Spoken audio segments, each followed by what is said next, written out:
तो फ्रेंड्स, ये जो बैट देख रहे हो आप लोग, এই ব্যাটটা আজকে আমরা রিপেয়ার করব। ব্যাটটার ডাব ভেঙে গেছে, দেখতেই পাচ্ছেন। এই ব্যাটটা, এই যে ভাঙা ডাবটা আমরা ভালো করে আটা দিয়ে পেস্ট করছি। তার মানে ব্যাটটা ভেঙেছে। এই ব্যাটটা হচ্ছে হয়তো আরও ভালো করে ঠিক করা যেত, বাট যার ব্যাট সে বলেছে জাস্ট আটা দিয়ে পেস্ট করে দিতে এবং আটার ওপরে একটু কোটিং দিতে, মানে ওই কাঠের গুঁড়ো আর আটা দিয়ে একটু পেস্ট করে মাখিয়ে তার উপরে, তো মানে এটার সাথে পেস্ট করে দিতে বলেছে। তো ফার্স্ট আমরা আটা দিয়ে সেটিং করব। দেখুন ব্যাটের ডাবটা ভালো করে আটা দিয়েছি, এবার ব্যাটের ভিতরেও আটা দিতে হবে। হ্যাঁ, এবার আমরা দেখুন একটা উল্টো আছে, একটা শো আছে ব্যাটের যেদিকে স্টিকার, দুদিকে দেখে আমাদের ব্যাটটা ঠিকঠাকভাবে হচ্ছে ডাবে পড়াতে হবে। ঠিক আছে, এই যে এবার হাতুড়ি দিয়ে ভালো করে পেটাতে হবে।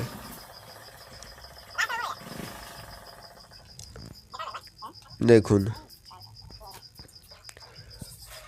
এই ব্যাটটা একটু প্রবলেম হবে, কারণ ব্যাটের এক সাইড উঁচু হয়ে আছে, এক সাইড নিচু হয়ে আছে, তো সেই জন্য ডাবটা পড়াতে প্রচুর প্রবলেম হচ্ছে। আর হাতুড়ি দিয়ে পেটা হচ্ছে এই জন্যই যাতে ডাবটা চেপে বসে ভিতরে। ঠিক আছে, তো সেই জন্য আমরা হাতুড়ি দিয়ে ব্যাটটাকে পিটছি।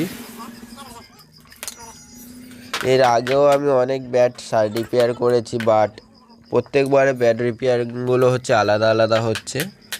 এগুলো আমরা টেস্ট করছি যে কোন ব্যাট রিপেয়ারিংটা সবচেয়ে ভালো হয়। ঠিক আছে, তো সেই জন্য আমরা আলাদা আলাদাভাবে ব্যাট রিপেয়ারিং করছি। এর আগের বারে ব্যাট রিপেয়ারিংটা পাশ থেকে ভেঙে গেছিলো, বাট এবারে ডাব ভেঙে গেছে। আর আজকে আমরা এটা ডাবটাকে রিপেয়ারিং করছি। এটা ভালো করে আমরা আটা দিয়েছি, আটার পেস্ট আছে এটা। আর ব্যাটটা একটু ডিস্টার্ব আছে, যার জন্য একটু প্রবলেম হচ্ছে ডাবটা পড়াতে। আমি অলরেডি বলেছি যে তোমার ব্যাটটা এক সাইডে উঁচু এক সাইডে নিচু হয়ে গেছে। অনেকদিন আগে পুরাতন ব্যাট, সেই জন্য এক সাইডে উঁচু আর এক সাইডে নিচু আছে, তো সেই জন্য আমাদের পড়াতে প্রবলেম হচ্ছে ডাবটা।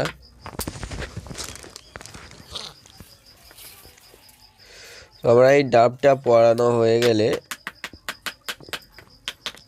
ভালো করে দেখুন আমরা দু সাইডে মেরে একটু বসানোর চেষ্টা করছি। ঠিক আছে, তারপরে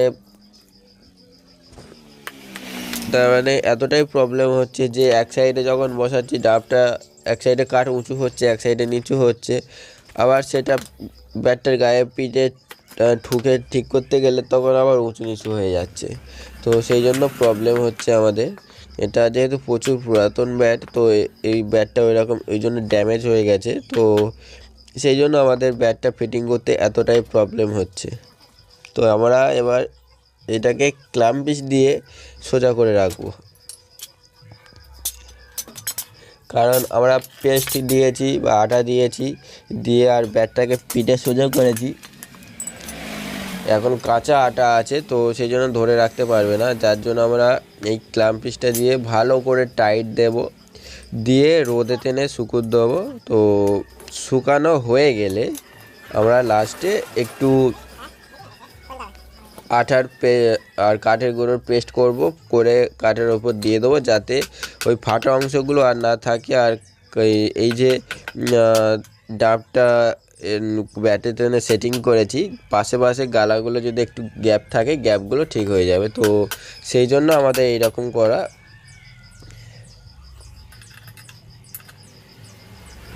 আর আর যদি ভিডিওটা তোমাদের সবাই ভালো লাগে, প্লিজ লাইক শেয়ার আর কমেন্ট করতে কেউ ভুলবেন না। আর এইরকম ধরনের নতুন নতুন ভিডিও পেতে প্লিজ আমার চ্যানেলের সাথে সবাই জুড়ে থাকুন। আর আমাকে হচ্ছে নতুন একটা ভিডিও করতে সবাই উৎসাহিত করুন।